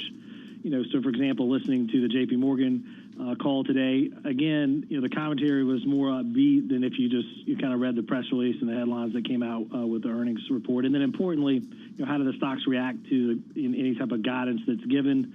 JP Morgan is negative today, but a week from now, is it higher than it was before the earnings? Those type of actions in the stock are really going to be more telling than anything in the press release on the quarter. It's just listening to management and what they're saying. Yeah, it's interesting. Although, he did set aside, JP Morgan, $428 million in those net reserves as he gets ready for a potential downturn. I mean, this is what those big money center banks, right, have to do, right? There's, the oversight. Yeah. So they've got to make sure that they are prepared just in case. Well, I'm sure you heard. I mean, Jamie Dimon kind of drop kicked the regulators on the call. It was saying that this, the stress tests were capricious and arbitrary, and not a good way to run a financial system. So, he's not too happy with having to raise that capital, but of course they're doing it. They're doing it quickly. Yeah, they did get a bailout during the crisis, just to remind everybody. Well, that's true. So anyway, yeah. I think, that those type of anecdotes that you get on the call, again, about the current environment versus the quarter just reported are really going to be the most important things to focus on. How much pessimism is reflected in stocks right now? That is, how much of potential earnings revisions to the downside is reflected in the U.S. market right now? Because if it sounds like you're saying, if we could hold at 3675, 3700, then the worst could be behind us. Yeah, I think we could set the stage coming out of earnings for a rally. Now, whether that 3600, 3700 is the bottom, anybody's guess, but in terms of setting the stage for a kind of a durable move back up towards, let's say, 4,000, I think that could be done depending on these stock reactions. Micron reacted initially very poorly to a very big guidance drawdown, but has since traded about 15% higher from before the earnings report. So that's a good sign of stocks reacting more positively to negative news. And then we had some positive news out of Taiwan Semi last night, for example. So there are some positive stories as well. Yeah, it's interesting. I keep going to this story that's on the Bloomberg by our John Authors. It's an opinion column, and he's been looking at the WIRP function on the Bloomberg, the World Interest Rate Probabilities function. And, getting into what we're seeing, and that it does seem to indicate that once we get through this rate tightening cycle, that the shift to a belief in a rapid exit from tight monetary policy, that is still intact. Is it too soon, Walter, in your view, to start thinking about the Fed cutting rates and that, loosening round of policy? Yeah, I mean, to your point, the market's starting to price in a albeit low percentage probability of a rate cut by March of next year. Mm-hmm. So the market is definitely looking at that as they pull forward these hikes very aggressively. But I would just point you to one thing to look at. Look at the 1 year break even on the Bloomberg. It's gone from 6.5% roughly to 3.5% in about 3 months. Wow. So everybody's scrambling for the Fed to tighten 100 basis points and go another 75. And again, as I said this morning, they're looking in the rearview mirror, unfortunately, and not out of the windshield. And there's a reason they make the windshield a heck of a lot bigger than the rearview mirror. You need to drive looking out of the front. That's exactly what Authors points out, too. He says, look at those inflation break-evens and what they're saying. So the risk of the Fed overdoing it and pushing us into a recession, yes, I almost feel like that's a given, but a recession that's maybe more problematic and not easy to get out of, is that a risk? Yeah, it is. And I think the inverted yield curve is telling you that. It's more inverted than it was in the financial crisis, the 2s to 10s right now. So the market's kind of screaming at the Fed, hold on a minute. we'll see if they listen. Yeah, the 3-month and 10-year also, which is a better, right, than the 2 and the 10 even, in terms of a recession indicator. Walter Todd, thank you so much. Great to catch up with you. President and Chief Investment Officer at Greenwood Capital Associates, joining us on the phone from Greenwood, South Carolina. Always good to get his thoughts on what we're seeing. And so he's keeping an eye on that 3,700 level on the S&P. We're at 3,792. And as he said, if we can hold that maybe we can move higher. Maybe we form another bottom or a new base, if you will, for the S&P generally. What? We'll see. We'll see. We got data coming tomorrow. I'm data dependent. I don't know about you. You what? I'm data dependent. That's funny. We got data, speaking of that data tomorrow, and then of course we got earnings really kicking off next week and the week after. Yeah, retail sales tomorrow, and then consumer sentiment. University of Michigan, we'll be watching that and the expectations. Right now, those stocks just hovering near their highs of the session. Time to head over to our TV colleagues, do our cross-platform on radio, TV, and YouTube. We call it Beyond the Bell. We're counting you down to the close on this Thursday. Beyond the Bell, Bloomberg's comprehensive cross-platform coverage of the U.S. market close starts right now. And we are 2 minutes away from the end of that trading day. Taylor Riggs, Katie Greifeld, Shanali Bostic in for Caroline Hyde, counting you down to the closing bell. Here to take us beyond the bell, we do it in our global simulcast. Pleased to say Carol Massar, Tim Stenovic, still back with us, bringing together our Bloomberg television, radio, and YouTube audiences worldwide to parse through the most crucial moments of the day. And Carol, it's a crucial moment that has the S&P 500 trying to claw back from some of the deep losses. Yeah, and I would say what a pretty significant bounce back from some of the lows that we saw earlier in the session. And you've got even a little bit of a green print on the NASDAQ, just barely. But if you're in the bank sector, not so good following those results from JP Morgan and Morgan Stanley. JP Morgan in particular freaking out investors. The KBW Bank Index still down about 1.9%. So some major underperformance there, Tim. We just had an interesting conversation with Walter Todd, the president and CIO over at Greenwood Capital Associates. They've got about $1.4 billion in assets under management. He said that if we hold this 3,700 level in the S&P, 3,675, maybe we can see a foundation to move higher. He said super important to, of course, watch the earnings, but pay attention to the commentary more so than what these executives are saying in their press releases, because the commentary is where you'll get a really good idea of how these companies are thinking about the economy. And we could actually see a durable move back up to 4,000, he says, that set the stage for a rally following earnings. So like what we heard from Jamie Dimon? Yeah, it's exactly what he was referring to. Wow. The commentary, much more than what was in the release. Maybe he listened to Jamie Dimon this He morning. definitely did, because he referenced it several times. A lot of people did. Well, 4,000 does feel a little far away right now. The S&P 500 still below 3,800. And some of the interesting calls we've actually heard to the downside, looking more towards a 33 or 3,400. Of course, if some of the economic data starts to roll over, at least for now, it looks like for the actual markets, not the economic data, you're going to get a Dow Jones that closes as more the underperformer. You're off about 0.5%. And S&P maybe inch on the day. You're down about 11 or 12 points, but you're only off about 0.3%. Carol, for me, it is big tech. Is this more of the new classic safe haven, right? With the NASDAQ and the NASDAQ 100, the clear outperformers. Yeah, fascinating, right? To see it just kind of edge into the green here. Internals are what we like to talk about. And I'm just going to go back to the large caps, the S&P 500. If you dig a little bit deeper, you still see, though, much more negative sentiment. Katie, you have 353 names in that index, lower on the day, 150 higher. So still more of them having some struggling in today's session. And if you take a look under the hood at some of the industry groups, you do see that negative sentiment too. If you look at what is leading, you do have food and some of those staples names. A lot of that, though, is Costco, again, moving higher on the heels of that upgrade that they got from Deutsche Bank. You do have semis getting a bid as well. Qualcomm, some of the other big chip makers have really been a bright spot in this market so far this week. But then if you look at what isn't doing too well, you've got more red bars than green bars. And right at the bottom, you can see the banks, of course, as we finally do kick off into earnings season. You also have energy, materials, and some of the insurance names there as well, Carol. All right, so Katie, so let's let's drill down even a little bit deeper into some of the individual names. So I'm going to get to the gainers, and Katie mentioned some of them. First of all, I want to mention TSM, Taiwan Semiconductor Manufacturing. We got some news overnight. This is Apple's most important chip maker, and they did give a little bit of a warning, but they did raise its 2022 revenue forecast. They did warn at the same time that it will trim spending on expansion by as much as 9%, but nonetheless, TSM up about 3% in today's session. All right, Costco, we heard that from Katie, top in the S&P 500 and the NASDAQ 100, holding on to its gains really for the most part for the day, up about 4% today. Deutsche Bank upgrading to buy from hold. The analysts there writing, Costco is one of the most consistent operators in our group, and its steady traffic gains and high membership renewal rates serve as key differentiators in an increasingly uncertain backdrop. So talk about an endorsement.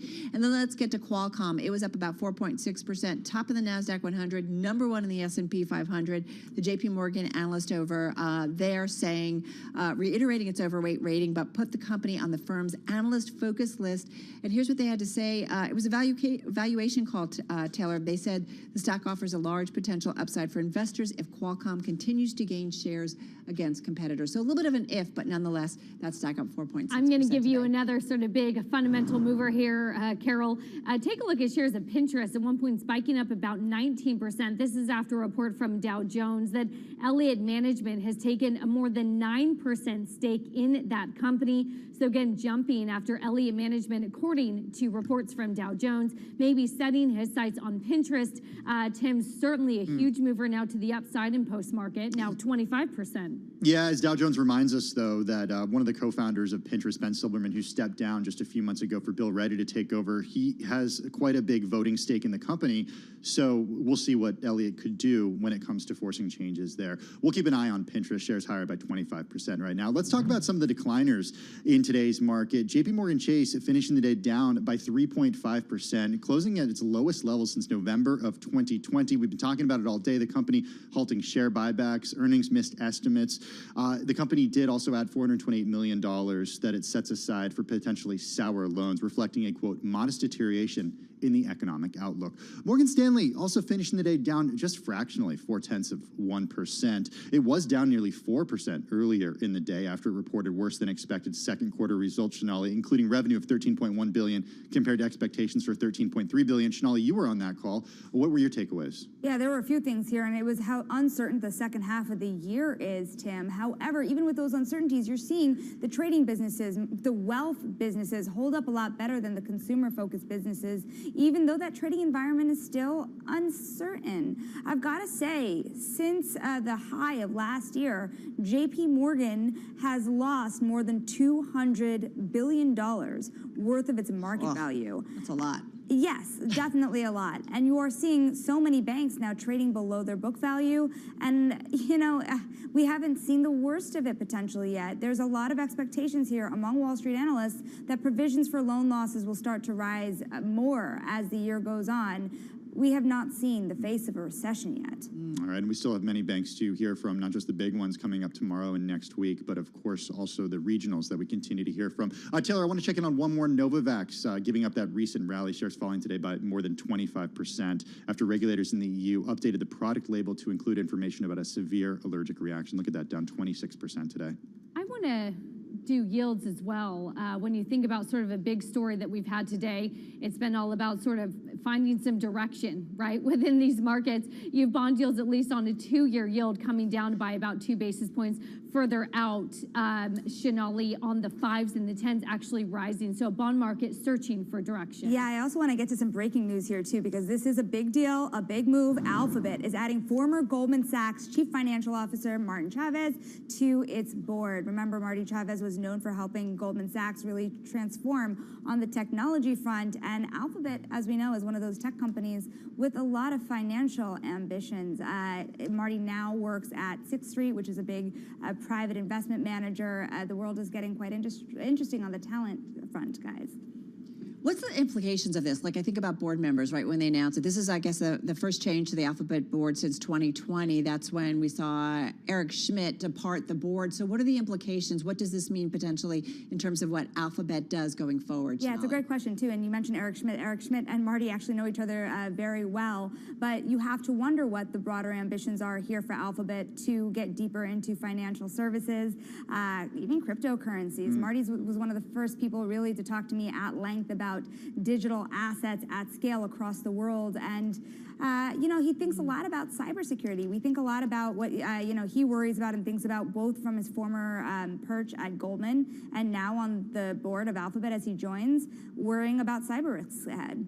And if we think about some of the other big after-hours news we got, I want to go back to Pinterest. We're getting a little bit more details. This is, of course, Dow Jones reporting Elliott taking a more than 9% stake in Pinterest. And you look at Pinterest shares after hours, now up more than 20%, 21%. A lot of movement in these after hours. I also wonder how much is short covering, right? It was, about 8.5% of the outstanding float was short. I mean, this stock has been hammered down to about 51% so far this year. So you think about the scrambling that's going on just from a trading perspective right now. There have been some fundamentals. We've talked a lot about sort of the new face of these social media companies in this post-COVID world. And Tim, I hate to sort of push us forward to next week as well, when we're going to get from Netflix, again, not social media, but more when we think about sort of these classic stay-at-home stocks.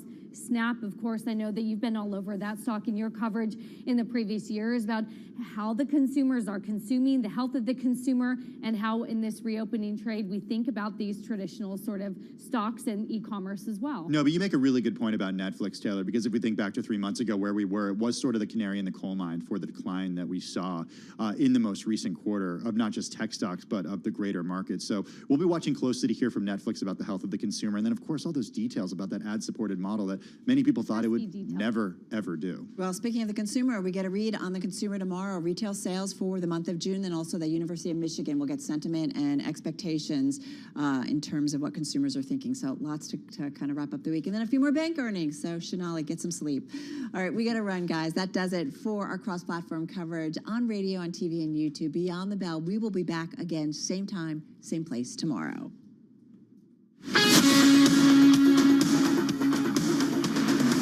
This is Bloomberg Business Week with Carol Masser and Bloomberg Quick Takes Tim Stenovic on Bloomberg Radio. All right, so a couple of stories, and we're going to see stuff, already seeing Pinterest moved in the after hours. We just talked about it. Activist investor Elliott Management taking a big stake. Elliott telling the company that it is the biggest investor in Pinterest, having built a stake of more than 9% in recent months. This is coming from the Wall Street Journal. Really interesting. So what are they going to do? What could Elliott do? As the Wall Street Journal points out, Ben Silberman, the former CEO, has a 37% stake in the voting shares of the company. So what changes could it bring about? These dual-class share structures that were popularized by media companies years ago, and pretty much every big tech company that's going public now has those. Dow Jones saying the activist has been in discussions with Pinterest over the past several weeks. Couldn't be learned what exactly they've been discussing, but a lot of turmoil, as we know, right now going on for Pinterest, which operates a free online platform for sharing those images. So we'll see what kind of changes are to come. All right, let's get to world and national news. Nancy Lyons is in Washington, D.C. Hey, Nance. Thanks, Tim. Ivana Trump, the first wife of former President Donald Trump, has died at the age of 73. He posted on Truth's social platform that she died at her home in New York City. He says she was a beautiful and amazing woman who led a great and inspirational life. Again, Ivana Trump is dead at 73. Today in Buffalo, New York, officials held a remembrance ceremony outside the Top supermarket where 10 people were gunned down in May by a gunman motivated by hate who had targeted the largely black community of Jefferson Avenue. John Persons is the president of Top's Friendly Markets. Our hearts still ache after the violent racist attack that took 10 black lives and injured 3 others. But the only way that I know to recover from such heartache really is through love and gratitude. Parsons says the redesigned store now includes a waterfall memorial to the victims and will reopen tomorrow.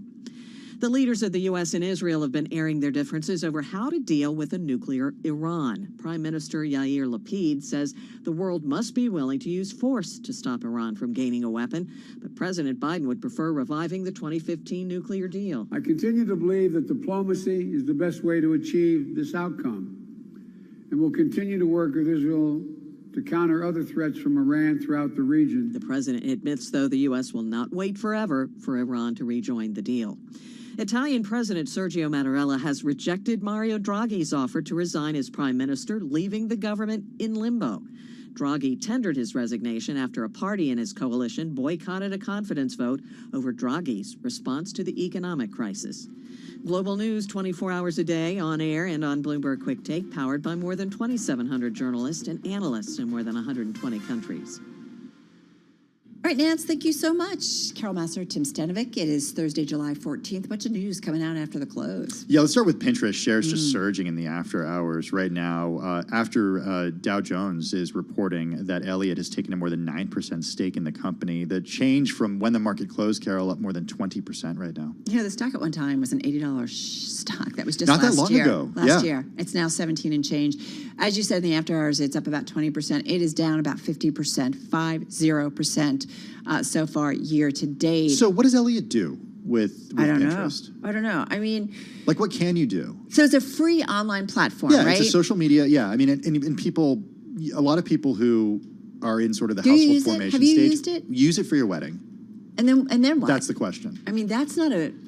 I mean, people get married all the time, but is that a sustainable business model? No, but they don't get married over and over again necessarily. Well, so I don't know. A lot of people get divorced. And do Yeah, get but they're married not over and necessarily over again. planning like that first wedding, right? Sorry. But that's a big question too. And look, I think Pinterest would push back and say that it's for other moments too. But a Yeah. lot of it, and look, I think a lot of it had to do with home renovations. When people were doing a lot of home renovations during COVID, they used it a lot. Right. But it's that idea of creating these mood boards. Right, exactly. What's interesting, revenue grew 18% in the quarter that ended in March from a year earlier, but global active monthly users fell 9%, and the company posted a net loss of $5 million. Again, I'm reading from this Dow Jones story highlighting some of the financials. It's things that we certainly talk about here at Bloomberg. They say changes to Apple's privacy rules and a slowdown in ad spending also weighed in on the company's results.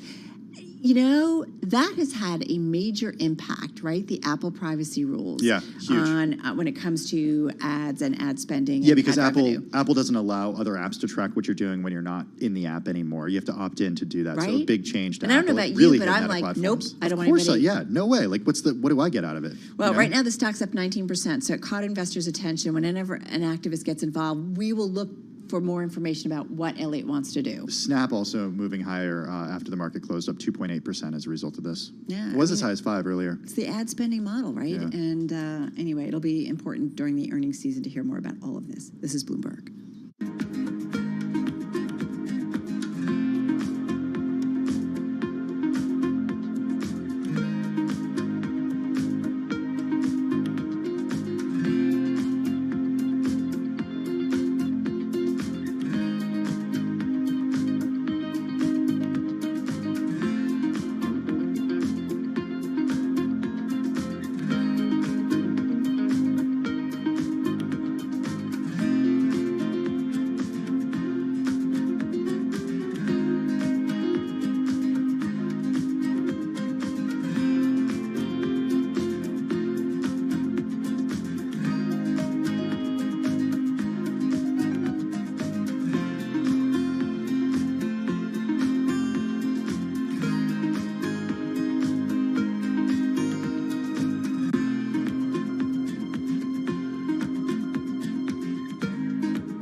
markets, headlines, and breaking news 24 hours a day at Bloomberg.com, the Bloomberg Business app, and at Bloomberg Quick Take. This is a Bloomberg Business Flash.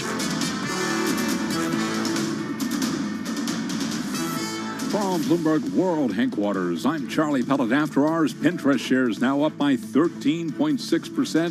Activist investor Elliott Management has taken a big stake in Pinterest, this according to sources familiar with the matter, as the once hot social media company grapples with a decline in users and other challenges. Again, Pinterest shares after hours up now by about 13.5%. Turned out to be an update for NASDAQ, gaining 3 points today, little changed. S&P finishing well off session lows, down 11, a drop of 0.3%. At the worst level of the day, we did have the S&P down by 2.1%. Dow Industrials down 142 today, lower by 0.6%. A focus on bank earnings. J.P. Morgan Chase shares after earnings down 3.5% today, and we also had Morgan Stanley after earnings down by just about 0.4%.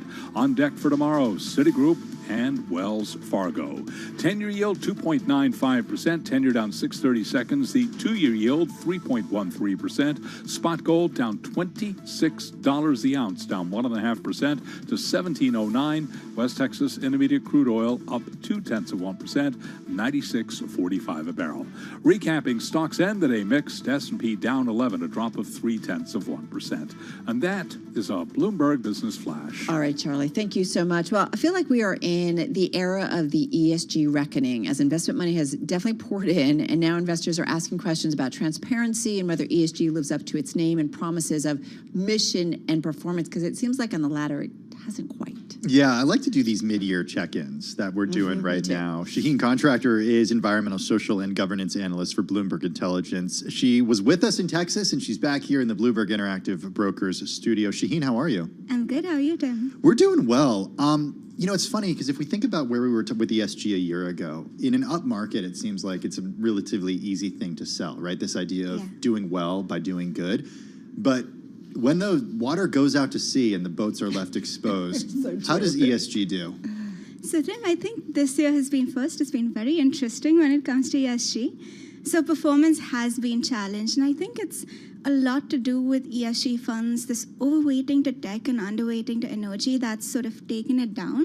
Because if you think about it, COVID was a down year too, right? But ESG didn't suffer the kind of outflows that it's suffering now.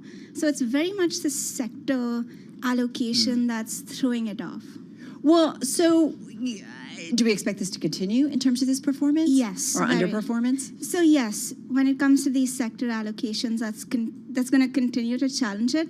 But one thing that could help is ESG's still to low volatility. And we know how volatile the markets are, so that could provide some support. But yes, the challenges will continue. I mean, my problem is, and Tim knows this because I'm like getting my little soapbox. All right, here we go. Here we go. Here she goes again. But I mean, so much money has come in, and Tim's right. Like when the market's going up, like, sure, this sounds good. But it's also, I feel like there is somewhat of a reckoning going on in that, well, what is ESG? Yeah. Like, how do you measure it? Is it really, environmentally, socially, governance? Is it really doing and fulfilling its mission? And don't investors want to know? Definitely, and I think that's where the next step is regulation, right? So far, there's been no definition, so funds choose to define it as they choose to.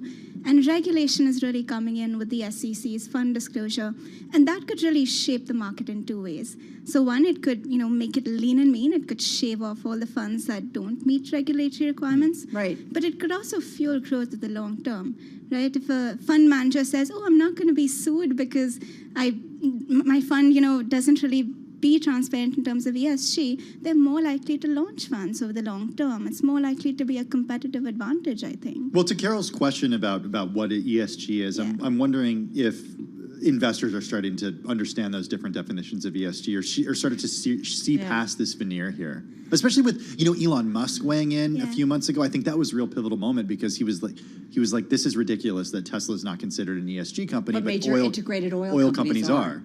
Yeah, I think when it comes to ESG, I've always thought of it as a risk mitigation tool, right? ESG is considering non-financial indicators in managing risks and opportunities, but people are starting to, conflate it with impact. That's what happened with Tesla. People are starting to sort of conflate it with exclusion. So there's, I think, an expansion of definitions, but I think it's really one thing. Help me out here. Is ESG just a marketing tool, right? In terms of selling? I'm nodding my head, but Tim I'm is shaking my head.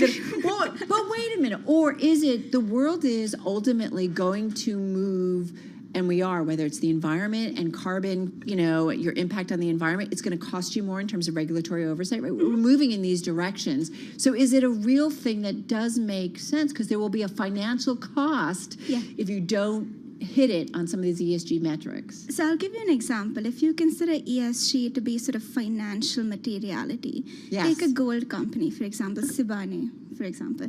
So Sibanye is a company that has had a lot of fatalities in South Africa, being a gold miner. What happened after 3 years of high fatalities is the government came in and shut down a mine shaft, and they ended production on the lower end of guidance. So that's a very clear example of how something material for mining, like fatalities, can have a financial impact. But that's one. I do wonder, when is the point where you look at a major integrated oil company and say, listen, we're moving away from it, or an auto company, like if you don't ramp up even quicker to EVs, like are we going to get to that point?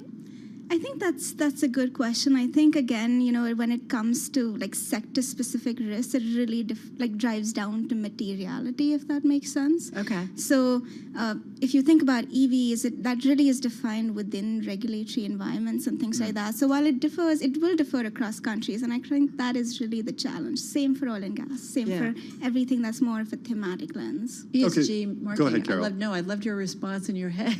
Yeah, I mean, but I'm not the Bloomberg intelligence analyst who covers this, right? I'm just looking at it from the perspective of the stories that I read. So, so we wrap up the first 6 months of the year. Just in the last 30 seconds we have with you, what does the rest of 2022 portend for ESG? So I think first, performance will continue to be challenged. I think what's really pivotal for the rest of this year is a risk of liquidation.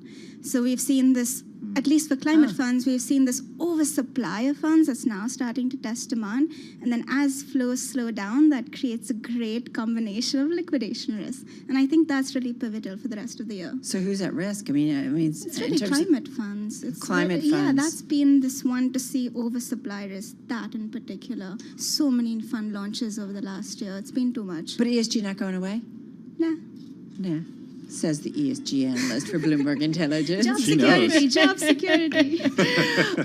No, but I think it's a sign of the times, like as we look deeper and more deeply into it. Bloomberg Intelligence Senior ESG Strategist and Analyst Shaheen Contractor joining us here in our Bloomberg Interactive Broker studio. This is Bloomberg Radio.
Connection lost.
Broadcasting live from the Bloomberg Interactive Broker Studio in New York. Bloomberg 1130 to Washington, D.C. Bloomberg 99.1 to Boston. Bloomberg 106.1 to San Francisco. Bloomberg 960 to the country. Sirius XM Channel 119. And around the globe, the Bloomberg Business app and BloombergRadio.com.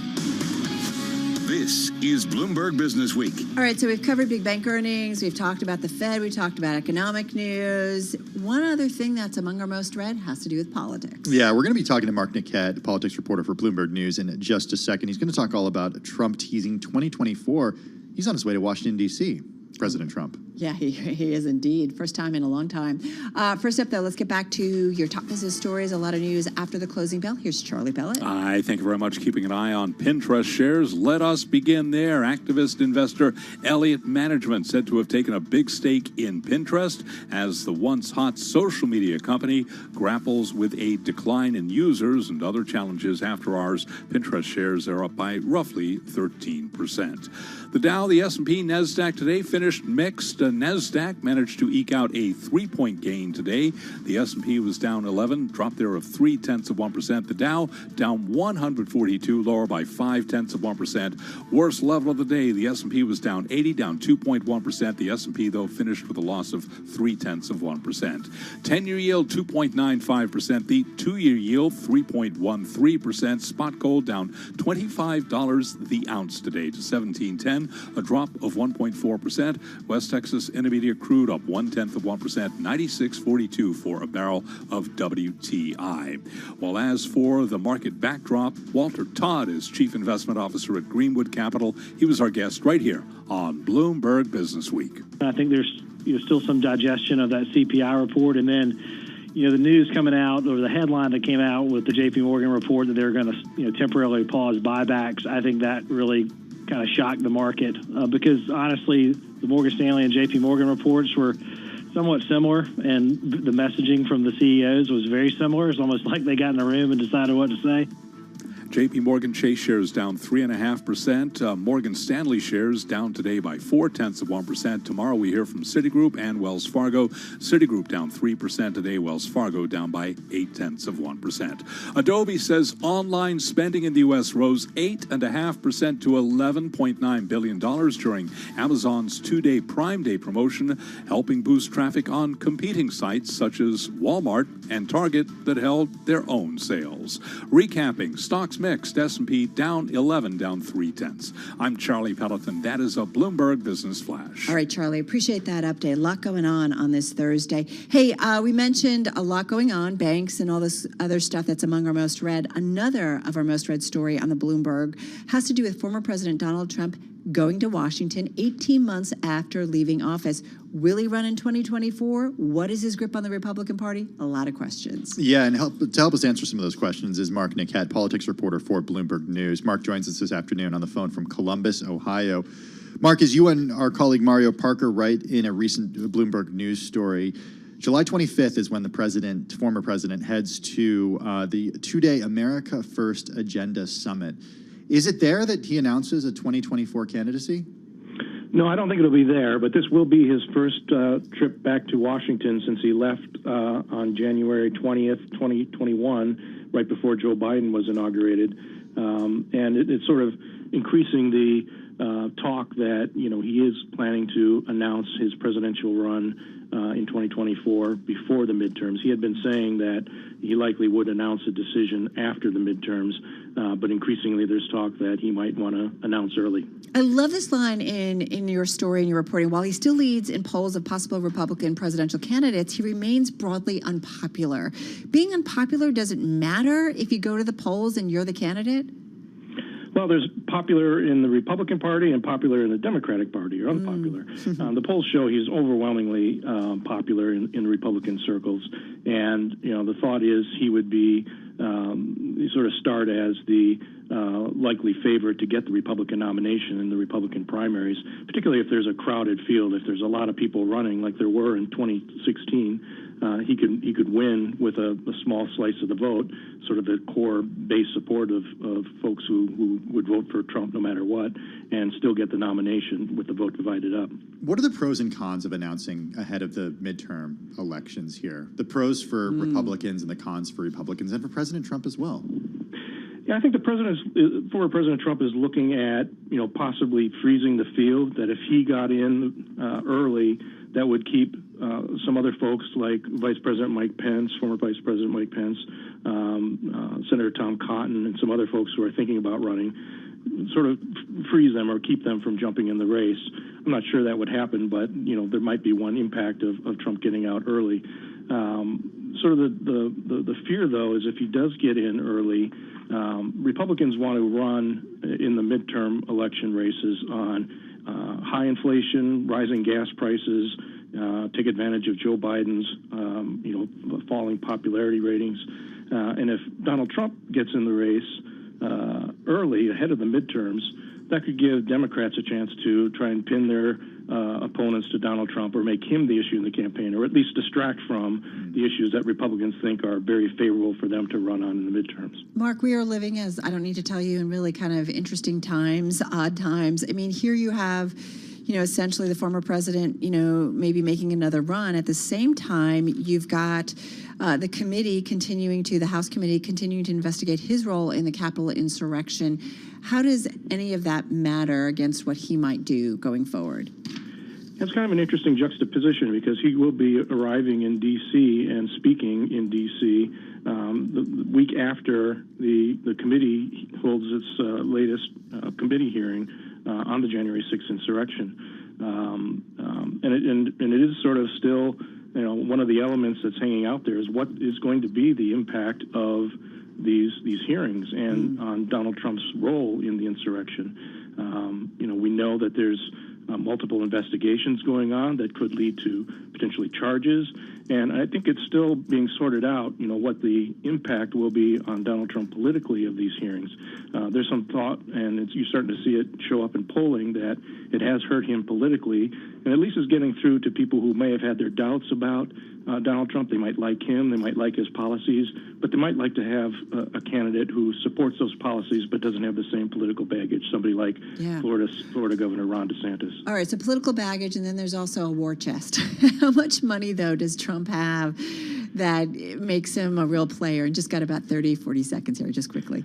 Yeah, and that would actually be a reason for him not to announce early, because once he becomes a candidate, it limits his ability to spend the more than $100 million he's amassed in his war chest, because as a declared candidate, he couldn't use that money the way he is now. And it would also impose new reporting and contribution limits on him. So it could be one reason why he doesn't decide to announce early. Oh, that's interesting. Gosh, you tied it up so well. Lots to think about, and great reporting. So glad we got some time with you. Mark Niquette, he is politics reporter, at Bloomberg News, joining us on the phone from Columbus, Ohio.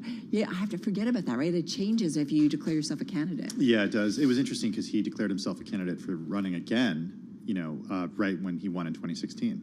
That's a good point. Yeah.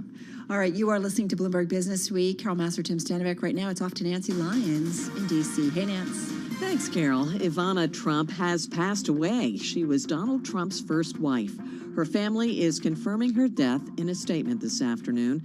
The Czech-American businesswoman was the mother of Donald Jr., Eric, and Ivanka, former Donald Trump's oldest children, former President Donald Trump's oldest children. In a 2017 interview, she told ABC's Amy Robach she was not surprised by her ex-husband's bid for the presidency. At any point when you were married, did you ever think this man could be president one day? Yes, President Reagan said you should run for president. And I think he could do it if there would not be a scandal.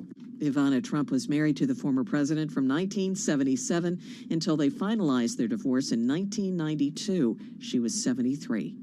President Biden wrapped up his trip to Israel by signing a joint declaration with Israeli Prime Minister Yair Lapid that spells out a U.S. commitment to do more to help build stronger Israeli defense technologies and to make sure Iran does not increase its nuclear aspirations. From Israel, the president heads to Saudi Arabia, where he is scheduled to meet tomorrow with the Crown Prince Mohammed bin Salman. He was asked today if the murder of Washington Post reporter Jamal Khashoggi would be brought up. I always bring up human rights, but my position on Khashoggi has been so clear.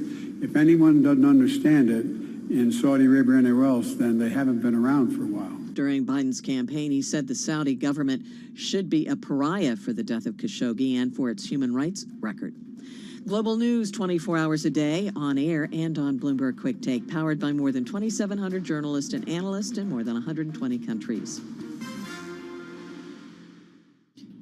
All right, Nancy, thank you so much. Carol Master along with Tim Stenovic live in our Bloomberg Interactive Brokers studio. So a lot going on. We're just going to talk a little bit about real estate here in New York and then also in Palm Beach. First of all, we've talked about this before.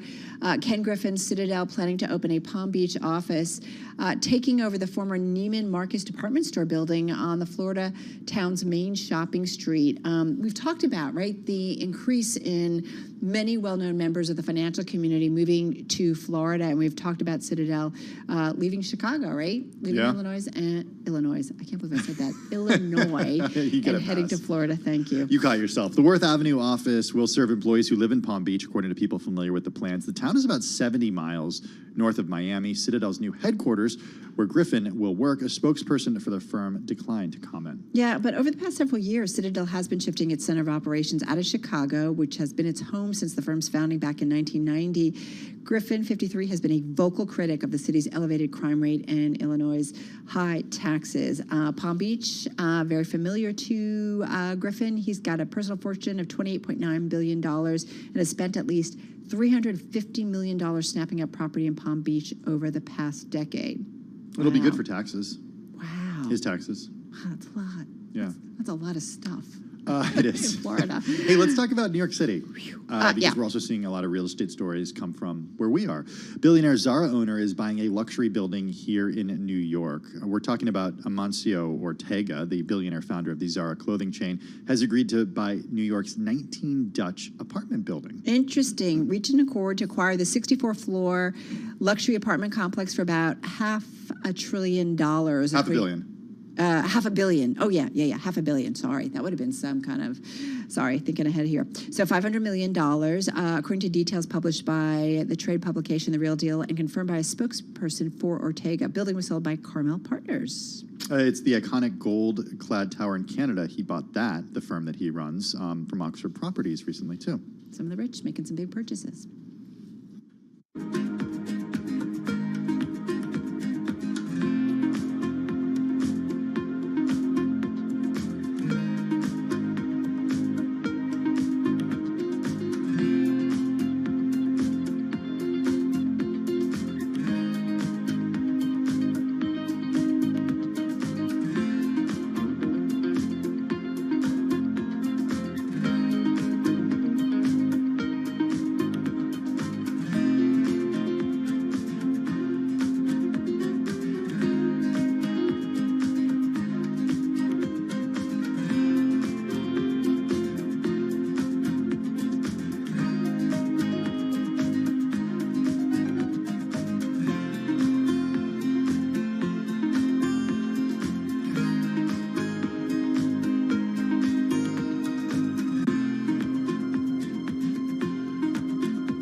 markets, headlines, and breaking news 24 hours a day at Bloomberg.com, the Bloomberg Business app, and at Bloomberg Quick Take. This is a Bloomberg Business Flash.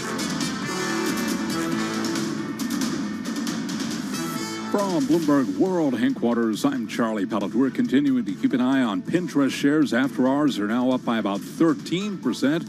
Sources tell Bloomberg activist investor Elliott Management has taken a big stake in Pinterest as the once hot social media company grapples with a decline in users and other challenges.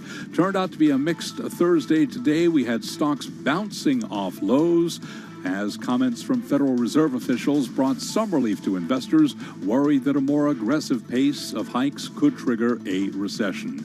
The S&P finished lower by 11 points, down 0.3%, have been down as much as 2.1%. The Dow ended with a loss of 142 points, down 0.5. NASDAQ up 3, little changed, up less than 0.1%. The 10-year yield 2.95%, the 2-year yield 3.12%. Spot gold down $24 the ounce to $17.10, down 1.4%. West Texas Intermediate crude up 14 cents, 96.46 a barrel on WTI, up by about 0.2%. I'm Charlie Pelleton. That is a Bloomberg Business Flash. So appreciate it. Thank you so much, Charlie. Well, this weekend, in between dips in the pool, barbecues, and heading to the beach, or listening to our Bloomberg Business Week podcast, you can also get the chance to own a piece of a Hollywood legend, everything from Marilyn Monroe or perhaps a Star Wars sand trooper.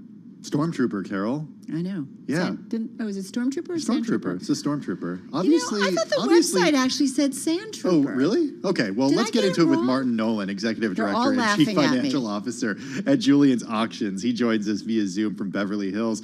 Martin, it's good to talk to you. You are, if you're watching via Zoom, if you're not watching on YouTube, you should tune in right now because, Martin, you've got a great collection of some of the wares behind you. Talk to us a little bit about what's going on with the auction that starts this weekend. Yeah, always great to be talking to you guys, and I always have some cool stuff. But this time we have incredible items, Hollywood legends, over 1,700 items going on the auction block. So Julian's Auctions have partnered with Turner Classic Movies, TCM, to present this auction. It's a 4-day event starting tomorrow, Saturday, Sunday, and Monday.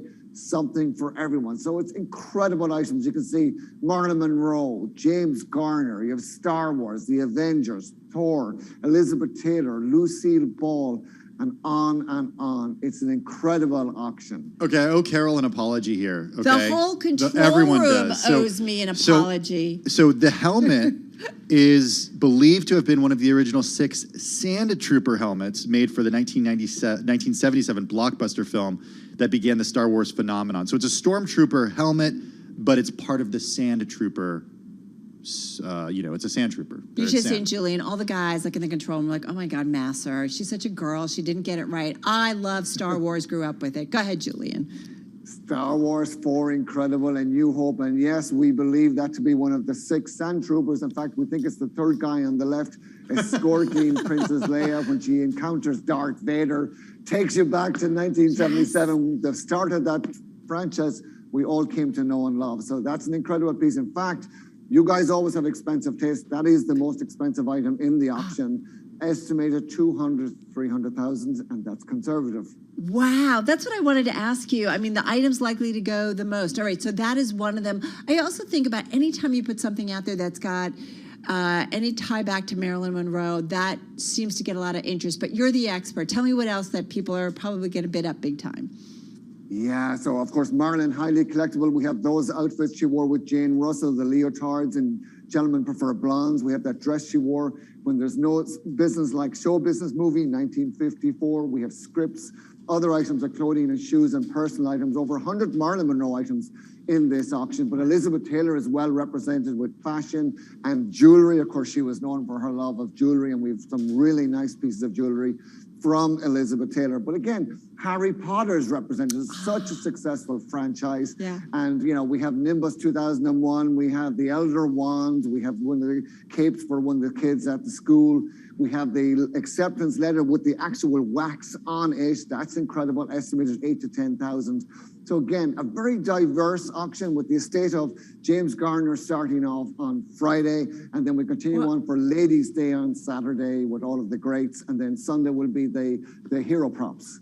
Oh, hero props. Wait, first thing I have to ask you, there's a certain member of my team highlighted the leather-bound original draft screenplay from the 1995 cult classic film Showgirls. Now, you put a couple people in a room and some people are going to be like, that movie was amazing. It's become a cult classic. Other people are like, are you kidding me? But what is something like that maybe going to go for?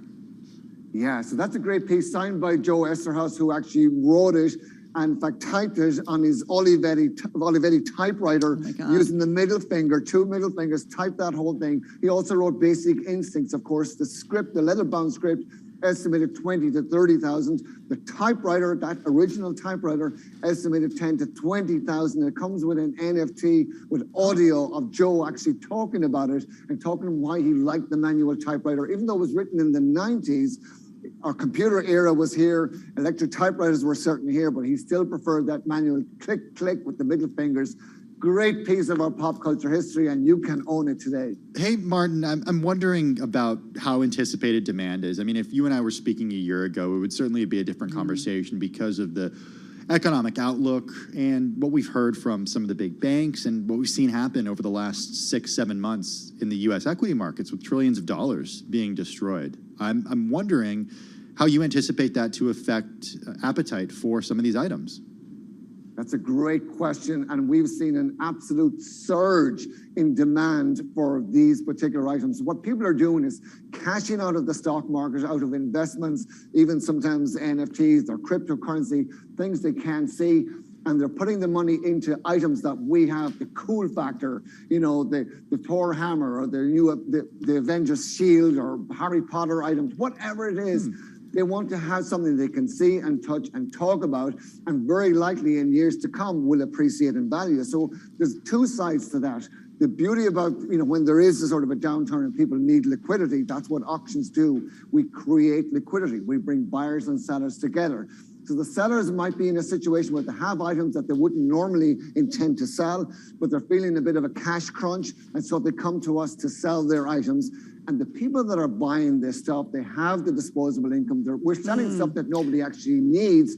We're selling stuff that people want. And that's the difference. So they'll come to the auction. We already have almost a record number of registered bidders for this auction. We start tomorrow, and we have hundreds of thousands of people have come to our website to view these items. Again, remember, there's over 1,700 items, so something for everyone, truly. Martin, Tim is buying the Thor hammer, and I just want Thor. I'm just going to put it out there. Hey, listen, just got about a minute left here. Who's the buyer? Like, is there a demographic? Is it foreign buyers? Give me some tidbits on that.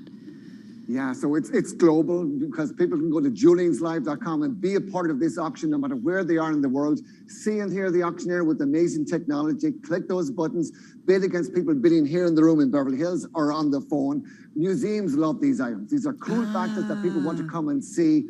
Investors see these as items that they buy today, hold them, years to come, sell them for more than what they pay for them. Then you have the fans, of course. They always show up and they always try to get their hands on something. And we do have items at every price point. So we have items at $200 to $300 up to $200,000 to $300,000. So again, it's not an elitist auction. This is an entertainment event, all inclusive. Everybody's welcome. Martin, 10 seconds. If you were to bid or have one item, which one would it be? The Lawrence of Arabia script. I love that. That's the creation, the art form, the notes, the working, every single movement, action on that whole movie. Such an amazing movie. So to me, that's the art form. That's the creation. That's what made it happen. That's what made the magic happen. So that's something I would love. It's also very easy to store, preserve, and keep. Could you imagine reading some of those notes from director David Lean? Like I said, I'll take Thor, and you can have the hammer. Leave it there. I'm canceled. That's going to do it for the Thursday edition. Have a safe and good evening for Tim Stanovic and the Business Week team. Have a good evening. Stick around now for Sound On coming up.